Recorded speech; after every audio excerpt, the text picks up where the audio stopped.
নমস্কার বন্ধুরা, কেমন আছো তোমরা সবাই? আশা করি সবাই ভালো আছো এবং সুস্থ আছো। ভাবলাম সন্ধ্যাবেলায় ব্লগটা শুরু করে দিই। কয়েকদিন থেকে ব্লগ শ্যুট করাই হচ্ছে না। তারপরে আবার শিফটিংয়ের চাপ। আগের ফ্ল্যাটটা আমরা ছেড়ে দিয়েছি, তো ছেড়ে দিয়ে নতুন একটা ফ্ল্যাটে এসেছি 1 BHK। তো আজকে এখানে ম্যাডাম এসেছে। গোছগাছ এখনও ঠিকঠাক মতো হয়নি, সামনে মেয়ের পরীক্ষা, তো সেই জন্য আর কি ম্যাম বলছে মিস করাটা খুব হয়ে যাবে, যেরকম পরিস্থিতি হোক না কেন একটুখানি জায়গা করে দিও, আমি পড়িয়ে দেবো। তো ম্যাডাম এসেছে, ম্যাডাম অবন্তিকাকে পড়াচ্ছে, তো আমি ভাবলাম একটুখানি চা করে দিই। ম্যাডাম আবার বলছে আমি খাবো না চা, এইমাত্র কলেজ থেকে এসে ভাত খেয়ে আমি তোমাদের বাড়িতে চলে আসলাম। তো যাই হোক, অবন্তিকার বাবা আর আমি খেলাম চা করে। খাওয়ার পর চলে এসেছি বাজারে। বাজার থেকে খরচপাতি করলাম, অনেক কিছুই ঘরে শেষ হয়ে গেছিলো, এক ফোঁটা সবজি নেই ফ্রিজে। আগের ঘরটা ছেড়ে দেওয়ার 1 সপ্তাহ 1.5 সপ্তাহ আগের থেকে একদম গ্রোসারি খরচ থেকে শুরু করে সবজি খরচ কোনো কিছুই করতাম না, সব কিছুই বন্ধ করে দিয়েছিলাম। যেগুলো ঘরে ছিল সেগুলোই রান্না করে করে খেয়েছি। সব কিছু শেষ করে তারপরে নতুন ঘরে উঠেছি। তো নতুন ঘরে এসে তো সবজিপাতি করতেই লাগবে।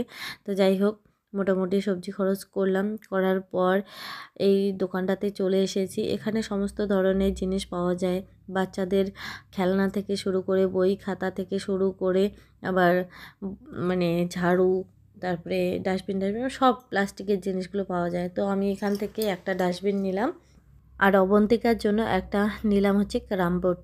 একদিকে আছে ক্রাম আর একদিকে আছে লুডো। তো এই জিনিসটা এনে অবন্তিকাকে দিলাম। এখন যেহেতু ঘরটা ছোট, একটাই ঘর, তো এখন ও বল টল মানে অন্যান্য খেলাগুলো করতে পারবে না, ও বিরক্তিকর লাগবে। তো সেই জন্য ভাবলাম এই ক্রাম বোর্ডটা নিয়ে দেই, ও বিছানায় বসে বসে একাইও খেলতে পারবে, আবার 2জন 3জন 4জনও খেলা যাবে। তো এটা এনে দিলাম, ও খুব খুশি হয়েছে। পছন্দ তো?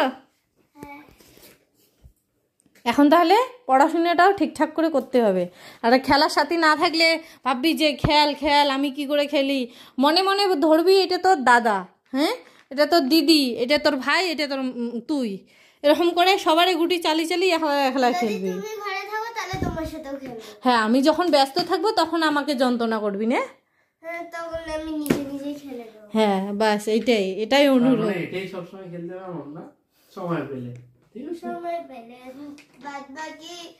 বাকি রুটিনসগুলো বই পড়া, হ্যাঁ, হয়তো আমরা না শুনি, আমরা জানি তুই কেমন। চকলেট এনেছো? যে চকলেট না না, সারপ্রাইজ গিফট দিলাম, আমার কিসের চকলেট?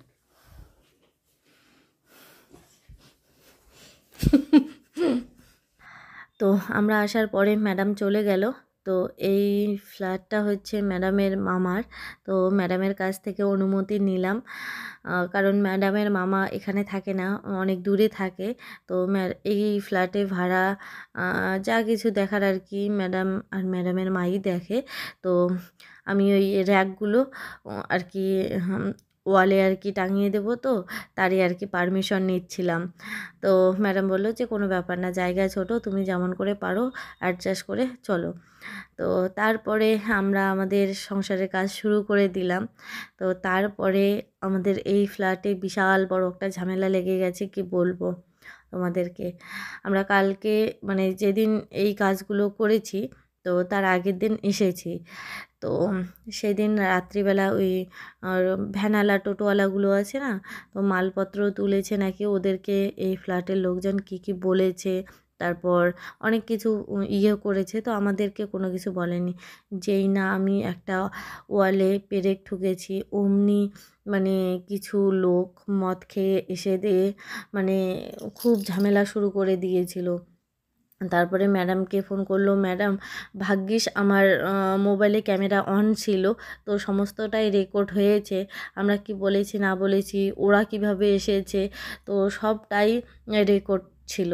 তো তারপরে ম্যাডামকে আমি কোনো কিছু না বলে ভিডিওটাই পাঠিয়ে দিয়েছি। তারপরে ম্যাডাম মানে খুব পড়ে গেছে।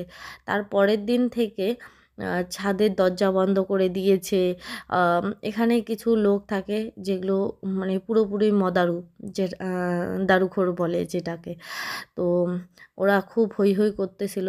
তো অবন্তিকার বাবার তারপর টেনশন যে আমাদেরকে একা বাড়িতে রেখে ও কি করে অফিসে যাবে। তো ম্যাডামকে বললাম যে এরকম পরিস্থিতি হলে তো আমরা থাকতে পারবো না। আর অবন্তিকার বাবা বলল ওদেরকে রেখে আমি ঠিকঠাক অফিসও করতে পারবো না। তো আমরা না সরি, আমরা আপনাদের ফ্ল্যাটে আর কি থাকতে পারবো না। তারপরের দিন অবন্তিকার বাবা অফিস যে যাবে আমাদেরকে রেখে, তো সেটা সাহস পাচ্ছিল না। পরে বলল যে তোমরাও চলো, তোমরা এখন ওইদিকে থাকবা, ঘোরাঘুরি করবা, আমি অফিস করে তারপরে দেখছি কি করা যায়। তো আমরা ওর সঙ্গে চলে এসেছি। তো চলে আসাতে এখানে আমরা ঢুকে পড়লাম ভিক্টোরিয়াতে, আর ও অফিসে গেল।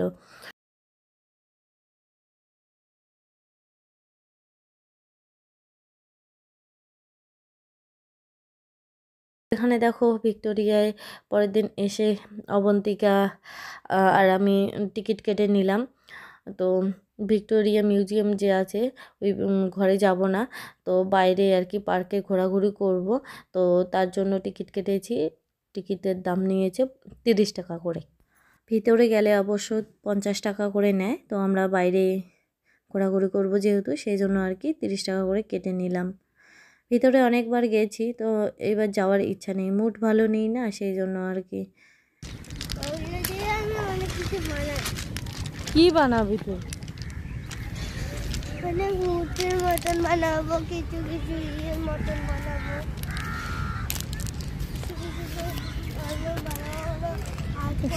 এ ভালো রাস্তা দিয়ে হাঁট।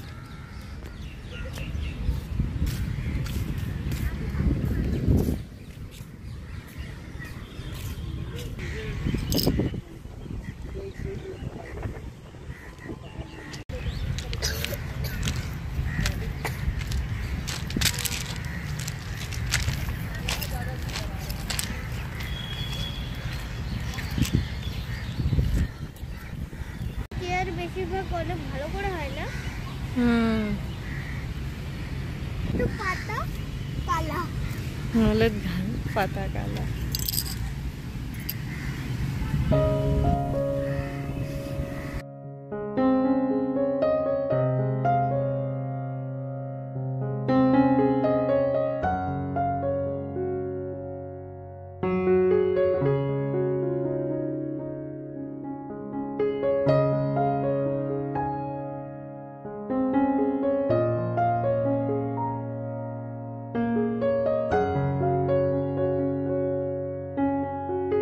বন্ধ ঘরে থাকতে থাকতে মনটা খুব খারাপ হয়। যখনই একটুখানি খোলামেলা জায়গায় ঘোরাঘুরি করি মনটা যে এত ফ্রেশ হয় না কি বলবো। দেখো অবন্তিকা কি সুন্দর দৌড়াদৌড়ি করছে। আর আমরা আজকে সকাল সকাল পৌঁছে গেছি ভিক্টোরিয়াতে, সেই জন্য অত একটা ভিড় নেই। দুপুরের দিকে আসলে পরে থরে থরে লোক বসে থাকে, আর একটুখানি ছবি উঠালেই পরে ও অনেক লোক পিছনে ব্যাকগ্রাউন্ডে আর কি থাকে। তো আজকে মানে এত সুন্দর একটা সুযোগ, কি বলবো, ব্যাকগ্রাউন্ডে সেরকম একটা লোক নেই, মানে অন্য লোক নেই, বেশ ভালোই লাগতেছে। আছে বেশি একটা নেই লোক এখানে।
জামা কাপড় আগে নোংরা করবি না, সারাদিনটা আছি কিন্তু আমরা।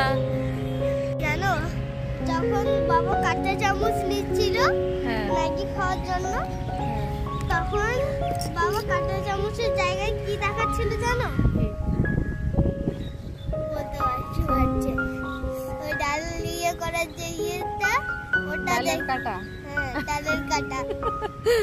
ডালের কাটা দেখাচ্ছিল, কাটা চামচের বদলে। নেই ব্যাগটা দিয়ে এইদিকে। আজকে দেখো কি কি নিয়ে এসেছি, ম্যাগি নিয়ে এসেছে, কমলা নিয়ে এসেছে, আর সাথে এনেছে কিছু বেকারি বিস্কিট। তো আমি বললাম বিস্কিট খা না, আগে ম্যাগি খাবে। হ্যাঁ রাখ, ওইটা রাখ, কমলাটা রাখ, আগে ম্যাগি খা তারপরে। এখানে না, ওই ব্যাগটাতেই রাখ, এটা একদম ভর্তি হয়ে গেছে। চামচটা বের কর। তো বন্ধুরা দেখো, এখানে ম্যাগি নিয়ে এসেছি। তো অবন্তিকাকে আমি হাত দিয়ে খাইয়ে দিচ্ছি।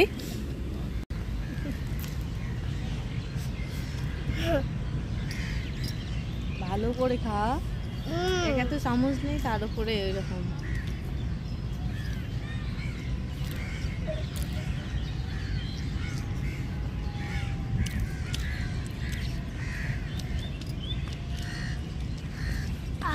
যেহেতু আমরা নতুন বাড়িতে শিফট হয়েছি না, আমাদের চামচ এটা সেটা কোথায় যে গেছে বলতে পারছি না।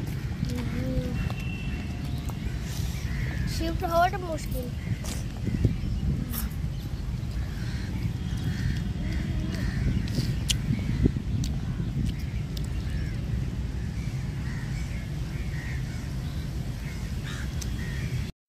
ওয়েদারটাও আজকে সুন্দর দিয়েছে, দেখতেই পাচ্ছ সকাল থেকে ঠান্ডা ওয়েদার, অত একটা রৌদ্র ওঠেনি। দেখা যাক বেলার দিকে যদি রৌদ্র ওঠে তাহলে তো আর কি হয়ে গেল। তার মধ্যে এইদিকে গাছপালা আছে তো হাওয়াও খোলামেলা, কোনো অসুবিধা হবে না। তো এই মুহূর্তে বেশ ভালোই লাগছে। কালকে তো সারা রাত্রি টেনশনে কাটিয়ে দিয়েছিলাম যে এরকম লোকেদের সঙ্গে আমরা কিভাবে বসবাস করব। আর সব থেকে বড় কথা হচ্ছে যে সুস্থ মাথায় কেউ যদি কোনো কিছু বলে সেটা মেনে নেওয়া যায়, সহ্য করা যায়। আর মানে নেশা করে এসে উৎপাটাং একটা কোনো কিছু করলো, কোনো আমাদের ক্ষতি করে দিল, সেটা তো মেনে নেওয়া যায় না না। আর এখন কলকাতা শহরের এদিকে যখন তখন যেটা সেটা ঘটনা ঘটে যাচ্ছে। তো ওই চিন্তা ভাবনা করে অবন্তিকার বাবা আমাদেরকে আজকে যে বাড়িতে রেখে আসবে সেটাই পাচ্ছিল না, খুব টেনশন কাজ করছে। তো অবশ্য রাত্রিবেলায় কালকেই আর কি মানে ব্রোকারের আর কি নাম্বার নিয়েছি, ব্রোকার দিয়ে এবার ঘর নিলে। এতদিন আমরা যে ফ্ল্যাটে ছিলাম তো সেই ফ্ল্যাটটা আমাদের ছেড়ে দেওয়ার একদমই ইচ্ছা ছিল না। ভেবেছিলাম 2-3 বছর, যে কয়েক বছরই থাকি না কেন আমরা এখানেই থাকবো। তো ওই হিসাবে মাসের প্রথম 1 তারিখ 2 তারিখেই আমরা টাকা কমপ্লিট করে দিতাম, যাতে কোনো দিনও মালিক এসে আমাদেরকে কোনো কিছু বলতে না পারে। তো এবারে মালিক করবে ঘর বিক্রি। তো আমাদেরকে অফার দিয়েছিল, সেটা হচ্ছে যে আমরা এগ্রিমেন্টের মানে আগেই যেন ঘর ছেড়ে দেই, আর ঘর দেখার কথা বলছিল আর কি। আর না হলে আমাদেরকে কথা দিতে হবে যে ওই ফ্ল্যাটটা আমরাই কিনে নেব আর কি। যদি কথা দেই একদম পাক্কা, একদম কাগজে কলমে কথা দিতে হবে, কিছু টোকেন মানি দিতে হবে যে আমরা ওই ফ্ল্যাটটা নেব। হ্যাঁ, নেওয়ার পর মানে নেব এই কথাটা ওনাকে কনফার্ম জানাতে হবে। জানালে আমরা ওখানে 2-3 বছর যদি ভাড়া থাকতে চাই, ভাড়া থাকার পরে যদি ফুল পেমেন্ট করে দেই তাও চলবে, ঘরের মালিকের বক্তব্য। তো আমাদের আবার ওই ফ্ল্যাটটা নেওয়ার কোনো ইচ্ছা নেই। প্রথমের দিকে ভেবেছিলাম যে নেব, ঠিক আছে, বড়সড় আছে তো নেওয়া যাক। তো তারপরে ওখানে থাকতে থাকতে বিভিন্ন ধরনের ঘরেরই সমস্যা দেখা দিচ্ছিলো। এবারে আমরা ব্যাংকে কথা বলেছিলাম, ব্যাংক বলছিল যে আমরা তো কাগজপত্র দেখবো, তোমরা একটুখানি ঘরের কাজ ঠিকঠাক হয়েছে কি না সেটা দেখবে। তো আমরা তো চোখের সামনে দেখতেই পাচ্ছি যে ঘর মানে ছাদ থেকে জল চুইয়ে চুইয়ে ওয়াল একদম পুরো ভিজে যায়। বৃষ্টির সময় নানান ধরনের সমস্যা দেখা দেয়। তারপরে পাইপ লাইনের সমস্যা ছিল, বিভিন্ন ধরনের সমস্যা ছিল। তো ওই ফ্ল্যাট আমাদের মানে না নেওয়াটাই ভালো। আর তাছাড়া আমরা এক জায়গা থেকে আরেক জায়গায় এসেছি, আমরা তো উত্তরবঙ্গের লোক, আবার দক্ষিণবঙ্গের এদিকে আসার পরে হুট করে একটা মানে এই ধরনের ডিসিশন নিয়ে নেব, পরবর্তীতে যদি আমাদের আবার অন্য কোথাও যেতে হয় তাহলে যদি সাথে সাথে বিক্রি না হয় বা আমরা মানে 3টা মানুষ সব জায়গায় তো ছড়িয়ে ছিটিয়ে কোনো কিছু করলে তো আর লাভ নেই না, ভোগ যদি না করতে পারি। এমনিতেই ধরো বাড়ির ওইখানে মানে 2টা বাড়ি করা হলো, 2টা বাড়ির মধ্যে একটা বাড়িতেও থাকছি না। 2টা বাড়ি যাই হোক যেমন সামর্থ্য ছিল সেরকম করেছি, ঠিকঠাক যদিও বা নয়, তাও থাকার মতো করে থেকেছিলাম, কিন্তু এখন তো তাও থাকতে পারছি না। আবার এইদিকে আসলাম, যাক 5-6 বছর 10 বছর যাক, যদি আমাদের পার্মানেন্ট এখানে থাকতেই লাগে তাহলে না হয় ওগুলো ভাবনা চিন্তা করব। এখনই হুট করে ওই রকম একটা ফ্ল্যাট আমরা যে আগেই কথা দেবো সেটাও তো না। তারপরে আমরা ভাবলাম যে না, ঘরটা একদম আমরা চেঞ্জই করে ফেলি, তাহলেই তো এগুলো চাপের মধ্যে আর আমাদেরকে থাকতে হচ্ছে না। তো যাই হোক ওই রকম অবস্থায় আমরা ঘর চেঞ্জ করলাম। তো অবন্তিকা যে ম্যাম আছে টিউশন পড়ায়, তো ওই ম্যাম আমাদেরকে অনেক দিন ধরেই দেখতেছে, দেখার পরে তো ওনার মামার ফ্ল্যাটটা দেখালো, তাই না? তো ওনার মামার ফ্ল্যাটটা ছোট, তো আমাদের পছন্দ হয়েছে, একদম নতুন তো, আগে একজন ছিল তারপর আমরা ঢুকলাম, একদম নতুন। তো আগের যেজন ঢুকেছে সেজনও বেশি দিন থাকতে পারেনি, ওই রকম অত্যাচার, তো সেটা তো আমাদেরকে বলেনি। এবারে তারপর আমাদের পাশে যে একটা 2 BHK ফ্ল্যাট আছে, তো সেখানেও আমাদের উত্তরবঙ্গেরই লোক থাকে। তো ওনার সঙ্গে পরে কথা হলো, ওনারাও বলতেছে যে হ্যাঁ এখানে খুব অসুবিধা, আমাদের ব্যালকনি আছে তাই আমরা অ্যাডজাস্ট করে চলতেছি, ছাদে তো কোনো দিনও কাপড় জামা মেলে দিতে পারি না, ওই ব্যালকনিতে যা হয় তাই। আর ওনার নাকি হাত থেকে ব্যালকনি থেকে জল পড়েছিল, সেইটা নিয়ে বিশাল তুলকালাম বেজে গেছিলো। আর ওনাদের এগ্রিমেন্ট হয়ে গেছে, তো সেই অনুপাতে ওনাদের 1 বছর থাকতে হচ্ছে। তো 1 বছর হয়ে গেলে ওরাও ওখান থেকে মানে সরে যাবে আর কি, এরকম আর কি বলছিল। তো আমরা অনেক নানান ধরনের চিন্তা ভাবনা করে ভাবছি যে না আমরা ঘরটা চেঞ্জই করি। তো যাই হোক বন্ধুরা, ভিক্টোরিয়ায় সারা দিনটা কাটিয়ে দিলাম। দেওয়ার পর অবন্তিকার বাবা আস্তে আস্তে ওই 5টার দিকে আসলো আমাদের কাছে। আসার পর বলছে যে তোমরা কিছু কি খেয়েছো কি না? তো আমি বললাম যে বাড়ি থেকে যা এনেছি তাই একটু একটু করে খেয়েছি, তাও ম্যাগিটা কমপ্লিট করতে পারিনি কারণ চামচ নিয়ে আসিনি, আর খেতেও কেমন লাগছিল, খাওয়া দাওয়া সেরকম হয়নি। তো বাড়িতে তো রান্না বান্না হয়নি আজকে। তো তারপরে আমরা চলে আসলাম এই যে গুপ্তা ব্রাদার্সে। তো এখানে এসে 2টা আগে চামচ নিল ম্যাগিটা খাবো বলে, তারপর অর্ডার দিচ্ছে। আজকে ছোলে ভাটুরে খাবে, আর হচ্ছে একটা কি এখন নেয় জানি না, চাউমিন বলছিল। তো দেখা যাক কে নিয়ে আসে। এখানে খাওয়া দাওয়া করে রওনা দেব, তো যাতে রাত্রিবেলা আর ভাত টাত কোনো কিছু রান্না করতে না হয় সেই হিসাবে খাওয়া দাওয়া করব। আর কিছু পারলে নিয়েও যাব ওখানে। সেরকম আর কি পরিস্থিতি মানে ঠিকঠাক করছি না আর কি, যা গোছানো আছে সেটাই থাকবে, কোনো কিছু আর এলোমেলো করব না, ওই গোছানো অবস্থায় অন্য ঘরে শিফট করতে হবে। আর যেহেতু ব্রোকারকে বলে রেখেছি, ওনারা আবার ফোন করেছে, বলছে 3-4টা ঘর দেখে রেখেছি, আপনারা সময় পেলেই ফোন করে জানাবে।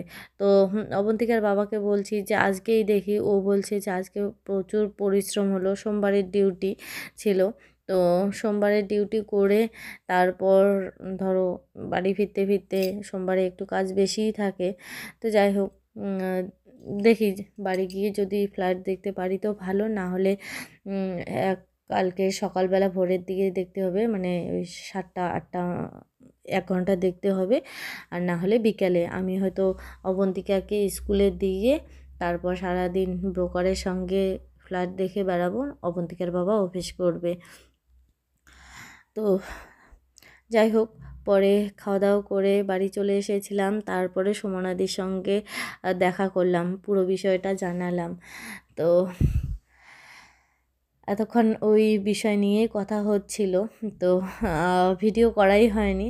সুমনাদি এখন আর একটা ফ্ল্যাটে আর কি যাবে, তো বাই করে দিচ্ছিল। তো যাই হোক তারপরে আমি সরস্বতী পূজার দিন আর কি শ্যুট করেছি অল্প একটুখানি ভিডিও। অবন্তিকাদের স্কুলে সরস্বতী পূজা হয়েছে, অবন্তিকা শাড়ি পরেছে, মা পয়সা পাঠিয়েছিল ওর শাড়ি কেনার জন্য, তো সেই পয়সা দিয়ে শাড়ি না কিনে দিলে কেমন হয় বলো তো, মার মনটা খারাপ হয়ে যাবে, তো সেই জন্য শাড়ি কিনে দিয়েছি। ও পরে দেখো সরস্বতী পূজার অঞ্জলি দিল। তো ভিডিও করাই হয়নি, তো স্কুলে এসে ভাবলাম যে একটুখানি করে নেই। এই শাড়ি পরাটা আবার ওদেরকে ভিডিও করে আর কি পাঠাতে হবে, তারপর ভিডিও কলে দেখাতে হবে মা বাবাকে। তো দেখতেই পাচ্ছ কোনো রকমে পরিয়ে দিয়েছি, একটা ছোট্ট পেটিকোট করে দিয়েছি। আর এই যে কাপড়টা দেখতে পাচ্ছ অবন্তিকা, সেটা কিন্তু থান কাপড়। আমি 5.5 মিটার কিনেছি আর কি। কেনার পর ওকে সুন্দর করে ইয়ে করে মুড়িগুলো সেলাই করে দিয়ে পরিয়ে দিয়েছি, শাড়ি হয়ে গেল। তো পাড় লাগানোর কথা ছিল, যে পাড়টা ওর মানে কোমরে বেঁধে দিয়েছি, তো সেই পাড়টাই আর কি আঁচলে তারপর বর্ডারে লাগাবো। তো সময় হয়নি, মেশিনটাও সেট করা হয়নি জন্য ওই রকমই পরিয়ে দিয়েছি। আর ব্লাউজটাও কাটার সময় হয়নি। দেখতেই পাচ্ছ আমার একটা ব্লাউজ ছিল, এই ব্লাউজটা খুবই ছোট হয় আমার, তো সেই জন্য ওইটাই চাপিয়ে কেটে কুটে দিয়ে ছোট করে ওকে পরিয়ে দিয়েছি। বেশ ভালোই লাগছে অবশ্য, অতটা যদিও সুন্দর করে সাজিয়ে দেইনি। আজকে তো হাতে চুড়িও পরতে পারেনি। তো তারপর সরস্বতী পুজোর দিন আমরা কি করলাম, ইয়ে ওর স্কুলে অঞ্জলি দেওয়ার পর আমিও দিয়েছি অঞ্জলি দেওয়ার পর বাজারে চলে এসেছি। বাজারে পান সুপারি নিলাম। তারপর অবন্তিকা বলছে মা আমি আখের রস খাবো, তো ওকে 1 গ্লাস আখের রস খাওয়ালাম। তারপর একজন ব্রোকার ফোন করলো, বললো যে আর একটা ঘর দেখলাম একদম বাজারের কাছে, দেখো তো পছন্দ হয় কি না। তো এই যে দেখতেই পাচ্ছ একদম কোন্নগর নেতাজি স্টেশন বলছি, সরি, নেতাজি স্ট্যাচুর কাছেই আর কি এই ফ্ল্যাটটা, একদম উপরে। তো 3 নম্বর ফ্লোর আর কি। তো এই ফ্ল্যাটটা ভালোই আছে, একদম ধুলো নিচে জমে আছে, ওরা বলছে যে পরিষ্কার করে দেবে। আর 2টা ব্যালকনি আছে, এই যে দেখো নেতাজি স্ট্যাচুর একদম উপরে। তো এদিকে একটা ব্যালকনি আছে, 2 দিকের ব্যালকনি, মানে ওই পাশে একটা রাস্তা, এই পাশে একটা রাস্তা, 2খানা ব্যালকনি। তো সবই পছন্দ হলো আমার। ঘর ঠর রং করা আছে। আমার শুধু পছন্দ হলো না রান্নাঘরটা আর টয়লেটটা। এই টয়লেট আর রান্নাঘর নিয়ে আমার খুব সমস্যা হয়, ভালো লাগে না যেখানে সেখানে ইয়ে করা। তো তারপরে এইটা ক্যান্সেল করে দিয়ে তারপর আর একটা দেখিয়েছিল, সেটা আবার ভিডিও করিনি। ওই ফ্ল্যাটটা আবার আমাদের পছন্দ হয়েছিল, ওটা একদম কেউ এখনও অবধি ইউজ করেনি। তো ওটাই যাব, তো গেলে তোমাদেরকে দেখাবো। যাই হোক, এই ফ্ল্যাটটাও ভালো ছিল, খারাপ ছিল না, তো একদম বাজারের কাছে। তো বাজারের কাছে আবার সব সময় রোড দিয়ে গাড়ি টাড়ি এটা সেটা যাওয়া আসা করবে, তো তো একদম বিরক্তি ভাব এসে যাবে। যদিও বা ব্যালকনি দিয়ে দেখলে লোকজন সময় অনেক কেটে যাবে, তারপরেও অবন্তিকার হয়তো পড়াশোনায় মনোযোগটা একটুখানি হবে। তারপর রাস্তা দিয়ে অনেক গাড়ি ঘোড়া ব্রোকার মানে অনেক কিছুই যায় আর কি। তো সেই জন্য এটা ক্যান্সেল করে দিলাম। তারপরে চলে এসেছি বাড়িতে এসে যে অবন্তিকার স্কুল থেকে দিয়েছিল, প্রসাদ দিয়েছিল, তো সেগুলো খাওয়া দাওয়া করে তারপরে ভিডিও করা হয়নি। তো যাই হোক, নতুন ফ্ল্যাটে শিফট করে তারপর আবারও এই যে ভিডিও শুরু করলাম। তো নতুন ফ্ল্যাটে প্রথমে যে ফ্ল্যাটটাতে উঠেছি সেখানে গিয়ে সবজি খরচ শুরু করেছি, এবারে গ্রোসারি খরচ কিছু করে নিয়ে যাচ্ছি। একদম ফুরিয়ে গেছিলো। তো আর এই কয়েকদিন আমরা ওই বাইরেই খাওয়া দাওয়া করেছি, ওই হোটেলে রেস্টুরেন্টে খাওয়া দাওয়া করেছি। তো যাই হোক বন্ধুরা, এই রকম সমস্যায় পড়েছিলাম জন্য ভিডিও দিতে পারিনি। আর এখন যে ফ্ল্যাটে গিয়েছি, তো সেই ফ্ল্যাটের মালিকটা খুবই ভালো, আর যার জমি তারই আর কি ফ্ল্যাট। তো ওনারা বলছে কোনো অসুবিধা হলে আমাদেরকে জানাবে আর কি, কেউ কোনো কিছু বলবে না।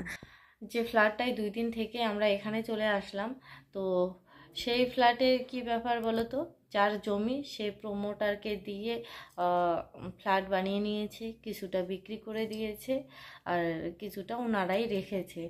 তো রাখার পরে এবারে যারা বাইরে থেকে লোক কিনেছে, তো তারা যারা নিজেরাই থাকতেছে তাদের সঙ্গে তো ভালো, এবারে ওদের একটা ক্ষমতা আছে।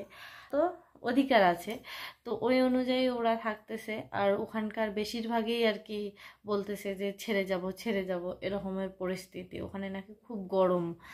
তো তারপরে আমাদের যে ফ্ল্যাটের মালিক ওনারাও খুব ভালো, ঠিক আছে। এবারে আমার অবন্তিকার ম্যাডাম যে আছে, ওনার মামার ফ্ল্যাট, তো এবারে ম্যাডাম যে আছে ম্যাডামও খুব ভালো, ঠিক আছে। এবারে কি হয়েছে, ওখানকার যে ওই ফ্ল্যাটের প্রেসিডেন্ট আর যে জমির মালিক, সে একটুখানি ওদের দাদাগিরিটা বেশি চলে। তো ছাদে অনেক রাত করে মদের আড্ডা হয়, তারপর মানে কোনো কিছু হলেই আর কি মানে খুব তুলকালাম বাজিয়ে দেয়, ঠিক আছে। আমাদের সঙ্গে সেরকম কোনো কিছুই নাই ওদের। হ্যাঁ, আমরা ওই ভ্যান দিয়ে যে মালগুলো ঢুকিয়েছি না, আর ধরো কিছু এই জামা কাপড় লিফটে আর কি উঠিয়েছিল, তো ওইটা নিয়ে মানে রাস্তায় ভ্যানটা দাঁড় করিয়েছিল, খুব ঝামেলা করতেছিল। প্রথমের দিকে আমরা ভাবছি যে এগুলো নর্মাল নর্মাল, ঠিক আছে। তারপরে রাত্রিবেলা যখন ম্যাডামের অনুমতি নেওয়ার পর আমি র্যাকটা টাঙাতে গেলাম, তখন বলছে যে কালকে থেকে দেখছি খুব শব্দ হচ্ছে খুব শব্দ হচ্ছে। আরে ভাই, একটা নতুন লোক শিফট হলে সেখানে তো জিনিসপাতি তোলাতুলি একটা তো শব্দ হবেই না, সেটা ওরা অ্যাডজাস্ট করতে পারছে না। হ্যাঁ, অ্যাডজাস্ট না করলে প্রমোটারকে দিয়ে ফ্ল্যাট বানিয়ে নেওয়ার কোনো মানে হয় না। বিভিন্ন ধরনের লোক যাবে, লোক থাকবে, এক একজনের এক এক গিয়ে না। ওনারা মানে ওখানকার যে কয়েকজন লোক আছে পরিচিতি, খুব বাইরের লোক গেলে খুব গরম দেখায়। আর আমাদের পাশের ফ্ল্যাটে 2 BHK ফ্ল্যাট, তো বললাম না যে আমাদের ওই দিকের উত্তরবঙ্গের লোক, ওই মেয়েটা আবার প্রেগনেন্ট। বুঝতে পারছো কি অবস্থা? ওই মেয়েটা প্রেগনেন্ট, ওর বরটা প্রফেসর কলেজের, আর মেয়েটাও ছিল ওই কেবিতে পড়াতো আর কি ম্যাডাম। তো ওই প্রেগনেন্ট জন্য এখন ছুটিতে আছে। হ্যাঁ, ওর হাত থেকে নাকি একদিন কয়েক ফোঁটা জল পড়েছে নাকি নিচে, দোতলা থেকে নিচে পড়েছে। বাপরে বাপ, কি নাকি ঝগড়া। তারপরে তো সবারই ছাদ আছে, ওরা কাপড় তো ছাদ, সরি, ব্যালকনি আছে, ব্যালকনিতে আর কি মেলে। আর কাপড়ের জল যদি একটুখানি নিচে পড়ে খুব ঝামেলা করে। এবারে ও কি করেছে, ওই ব্যালকনির মধ্যে ওই সাদা সাদা প্লাস্টিকগুলো হয় না, তো সেগুলো আগে পর্দার মতো করে টাঙিয়ে দিয়েছে একদম নিচ থেকে। হ্যাঁ, টাঙিয়ে দিয়েছে। তারপরে তোমার ব্যালকনিতে জামা কাপড় মেলে, যাতে ভুলেও হাওয়াতেও যেন জলের ছিটা মানুষের গায়ে না পড়ে, এরকম পরিস্থিতি। ওই মেয়েটা বলতেছে যে শুধু আমরাও ঘর খুঁজতেছি, ভালো ঘর পেলে আমরাও এখান থেকে চলে যাব। এবারে আমার এই অবস্থায় তো আমি তোলাপাড়া করতে পারছি না। এবারে মানে লোকজন দিয়ে যদিও তোলাপাড়া করে নিয়ে যাবে সে ঠিক আছে, কিন্তু গোছাতে তো লাগবে। যেমন আমাদের এখানে এসে পরিস্থিতি, এখনও সব কিছু গুছিয়ে গাছিয়ে উঠতে পারেনি, ঠিক আছে, 2-3 বার এরকম হচ্ছে। তো গোছাতে তো লাগবে, আমার এই মুহূর্তে সম্ভবই না। ডক্টর তো এখন সব ডক্টরই বলে বেড রেস্ট বেড রেস্ট। তো সেই জন্য আমরা ছাড়তে পারছি না। তোমরা এখনও এগ্রিমেন্ট করোনি, তোমরা এখান থেকে চলে যাও, তাই ভালো হবে তোমাদের দিক থেকে। তো আমিও ভাবলাম বিষয়টা তো সত্যি খুব গম্ভীর। তারপরে আর কি, যেমন কথা যেমন ভাবনা অমন কাজ। তো ভালো একটা ফ্ল্যাট পেয়েছি এদিকে, দেখি থাকি, একদিনে তো লোক চেনা যায় না। তো তোমরা হয়তো বলবে, অনেকেই বলবে তোমারই এত সমস্যা, তুমি বারবার সব জায়গায় চেঞ্জ করো। আমরা অনেকেই আমাকে কমেন্ট করে বলে আমি এক ফ্ল্যাটে আমি 6 বছর থেকেছি, 7 বছর থেকেছি, ঠিক আছে। এ ধরনের কমেন্ট অনেকেই বলবে কেউ হয়তো বলবে যে আমিই খারাপ। হ্যাঁ, তোমরা যা বলবে তাই আমি, ঠিক আছে, এতে আমার কোনো কিছু করার নেই। এই পুরো বিষয়টা আমি ওআইটিতে শেয়ার করে রাখলাম। হ্যাঁ, যেদিন ভগবান দেবে আর কি, সেদিন এগুলো আমি কতটা কষ্ট করেছি, আমার ছেলে মেয়ে, ছেলে বলছি, মেয়ে দেখবে, আমার বাড়ির লোকজন দেখবে, আত্মীয় স্বজন সবাই দেখবে যে কোনো কিছু না এমনি হয় না, অনেক কষ্ট করার পরে হয়, ঠিক আছে। তাও তো আমি বলি যে অনেক আমি সুখী লোক। ভগবান যা দিয়েছে অনেক দিয়েছে। আমার ভালো থাকা নিয়ে কথা, ঠিক আছে? সেখানে লোকে কে কী বললো না বললো সেটা আমার জীবনে লাইফে ম্যাটার করে না। যেখানে পরিস্থিতি খারাপ সেখানে আমি থাকবো না, বাস আমি ভালো থাকবো, যেখানে গিয়ে সেখানে আমি থাকবো। আর সব থেকে বড় কথা, আমরা অবন্তিকার বাবা তো সকালবেলা উঠেই চলে যায়, আসে সন্ধ্যাবেলায়, ঠিক আছে? এই সারাটা দিন আমরা মা আর মেয়ে, আমি হয়তো এক জায়গায় কাজ করতেছি, রান্নাঘরে ব্যস্ত, ও হয়তো বা দরজা খুলে ও হয়তো বা ছাদে বা অন্য কোথাও গেল। কেউ যদি কোনো কিছু করে দেয় তখন আমি কি করব? ওই সারা জীবনও কেঁদে কেঁদেও কুল পাবো না। তো সেই জন্য যে জায়গাগুলো আমাদের জন্য সেফ, মানে ভালো হবে থাকার, বসবাস করার ক্ষেত্রে, আমরা সেখানেই থাকবো। লোকে কে কী বললো সেটা নিয়ে আমার কোনো যায় আসে না, ঠিক আছে? এখনকার দিনকাল ভালো না, সেই জন্য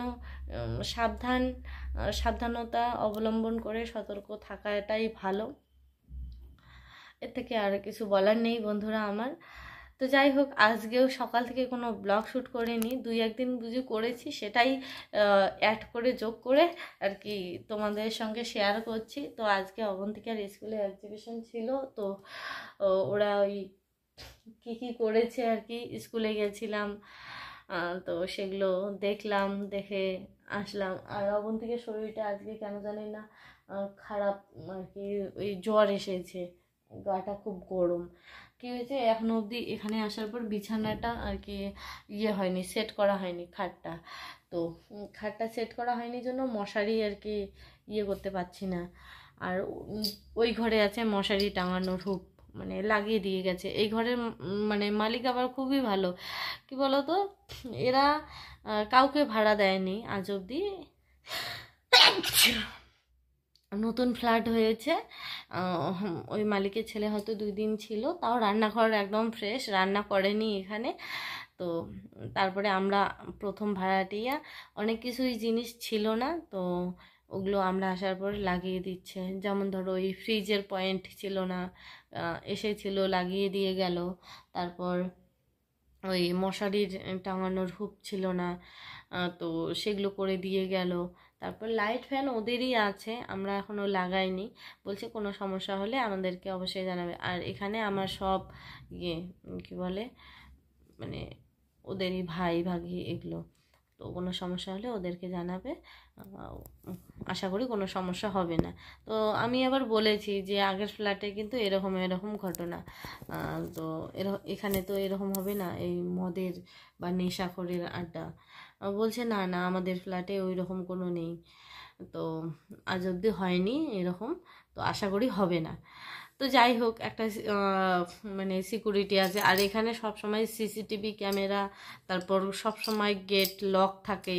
মানে এইটা কি বলতো, এখানে 4টা ফ্ল্যাট আছে, 4টা ফ্ল্যাট বলছি, হ্যাঁ, মানে 4টা ব্লক আছে, হ্যাঁ, 4 তলা করে 4টা আছে, তো 4টারই ছাদ আবার একটাই। হ্যাঁ, ওই রাস্তার ধারেটা এ ব্লক, আমরা আছি বি ব্লক, তারপর ওইদিকে আছে সি ব্লক, ওইদিকে আছে ডি ব্লক, মানে এ ধরনের 4টা এখানে লোক, 4টা গেটও আছে। তো সব গেটে সিসিটিভি ক্যামেরা থেকে শুরু করে সমস্ত কিছু ফ্যাসিলিটি আছে। আর ছাদে টপ থেকে শুরু করে কাপড় জামা যে মানে দড়ি টাঙিয়ে যে দেব, তো সেগুলোও সব কিছুই আছে। আর এখানে আসার পরে এখানকার যে প্রেসিডেন্ট, ওনারাও বলছে যে থাকুক, আশা করি কোনো সমস্যা হবে না। আমি রীতিমতো মানে বলছিলাম যে এইরকম কেন লোক, আমরা বাইরে থেকে আসছি, এখানকার আমরা তো লোক দেখে বেড়াচ্ছি, এরকম এরিয়া কেন, মানে বলছি আর কি। তো বলছে দেখো, সব জায়গায় তো মানে ভালো মানুষ থাকে না, আবার সব জায়গায় খারাপ মানুষও থাকে না, এরকম সব ভালো মন্দ মিশিয়ে থাকো তোমরা, আশা করি তোমাদের ভালো লাগবে, এই বলছে আর কি। তো যাই হোক, দেখা যাক কতদূর কি হয়। তো যাই হোক বন্ধুরা, অনেক বকবক করলাম, একটা ভিডিওর মধ্যে অনেক কিছু বলে ফেললাম। তো কালকে থেকে হয়তো বা ফ্রেশ ভিডিও আসবে, জানি না, এখনও অবধি গুছিয়ে গাছিয়ে উঠতে পারিনি, তো সেই জন্য। তো ব্লগটা ভালো লাগলে লাইক কমেন্ট শেয়ার করে দিও, নতুন বন্ধু হলে চ্যানেলটিকে সাবস্ক্রাইব করে দিও। টাটা, সবাই ভালো থেকো, সুস্থ থেকো, সাবধানে থেকো, দেখা হচ্ছে পরের ব্লগে।